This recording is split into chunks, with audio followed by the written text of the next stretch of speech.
Hello again. My name is Aaron, and this is 18 Winters. Welcome.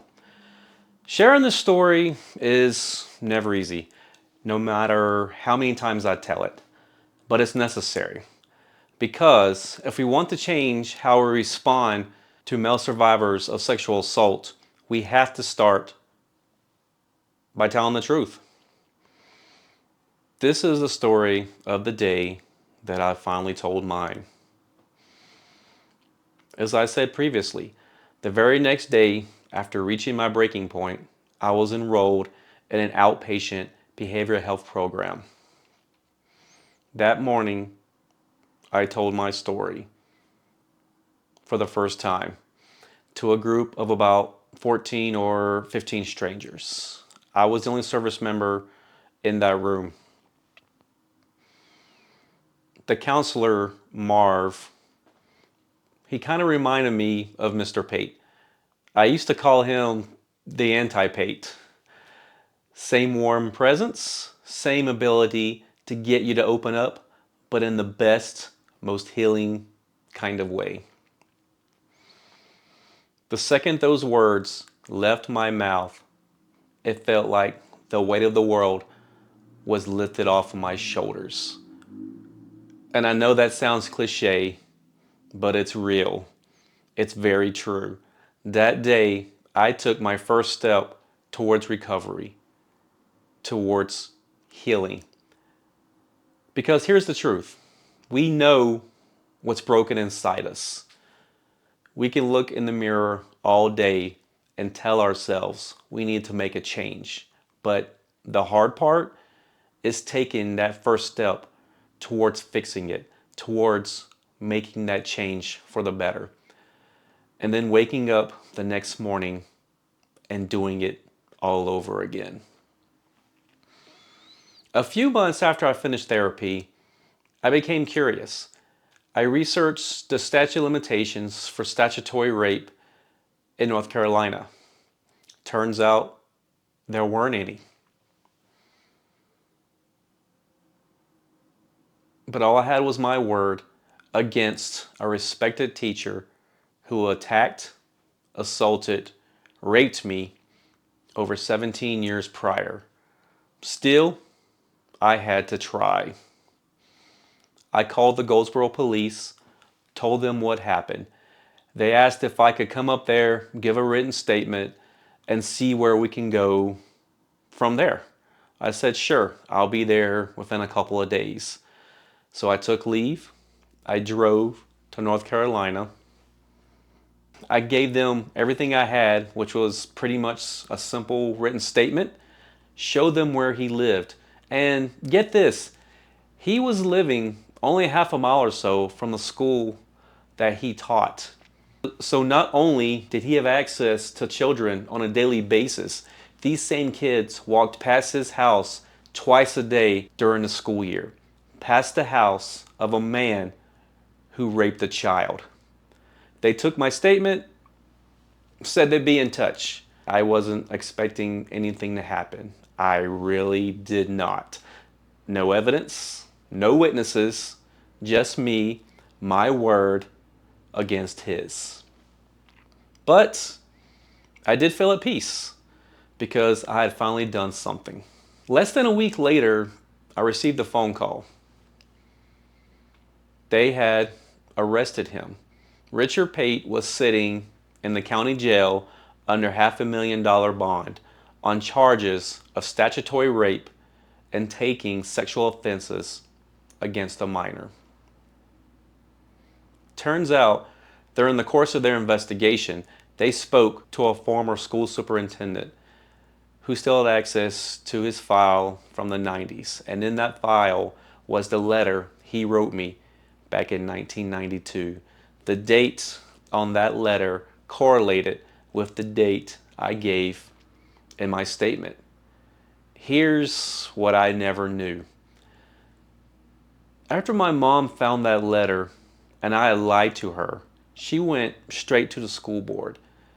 The letter didn't say anything explicit or anything specific about the attack, but it was obvious something wasn't right. It was obvious something inappropriate was going on between not only an adult and a child, but a teacher and a student within the school system. The board gave him two choices: to be fired publicly or retire quietly. He chose silence. He chose the latter. And I had no idea. My mom never told me. But now my statement lined up with that letter, and that was enough.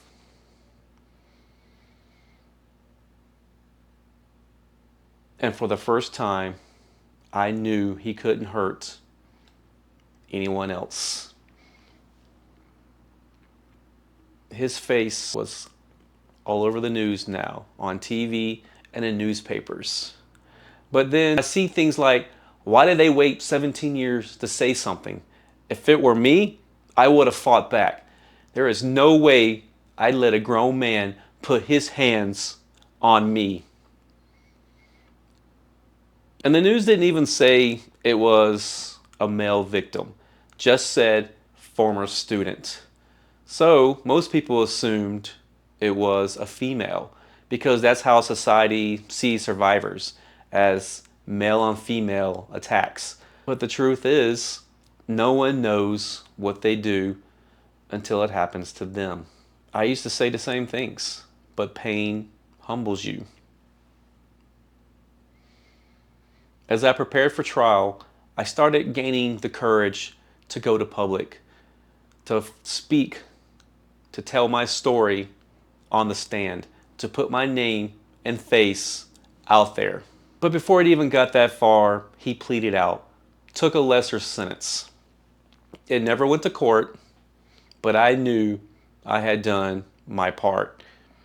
He was still sitting behind bars because now he couldn't hurt my daughter. He couldn't molest any child or any one of mine or yours family members. That's all any of us can do. One monster at a time. Because evil doesn't go away on its own. We have to fight it every day. Genealogy is kind of a hobby of mine, and I looked through the local obituaries in my hometown. And one day, back in April of 2013, I was reading through the local obituaries when I saw his face. This monster was no longer part of this world. Richard Pate was dead. And I know we're taught not to speak ill of the dead, but when I saw his face in that paper, I felt relief. He was gone, and he could not hurt another soul. We had hoped others would come forward. He taught for almost 30 years. There's no way that I was the only child that he had molested, sexually assaulted, or raped. But no one else spoke up. So either I was the only one, or others are still hiding in silence. Maybe like some of you watching this now. And that's why I share my story, to help someone break their silence, to remind leaders, parents, authority figures, you have to create environments where survivors can speak, where they can have that moral courage to stand up against their attacker, to stand up against our perpetrator without fear. With sexual assault, we often picture a female face. We often picture male on female, but the numbers tell another story. More men are assaulted than we realize because they're too ashamed to speak. They're too ashamed to bring it up. Initiations, hazing, molestation disguised as tradition. That boys will be boys, or it happened to me, so now it must happen to you. And sadly, the cycles continue. I've read the stories. I've listened to the stories. I lived one. I wrestled with the fear of speaking out as a senior leader, wondering what others would think, but it was received with compassion. And that gave me the strength and the courage to keep going. So, to anyone watching, if I can stand up and speak, so can you. This isn't just my story, this is our story. This is our fight. Thank you for being here. And if this story resonated with you, please like, subscribe, and share this with someone who might need to hear it. Remember, please, you are not alone. You are not to blame. And your story, just like mine, is not over. Again, I'm Aaron. This is 18 Winters. And we are shattering the silence together. Thank you.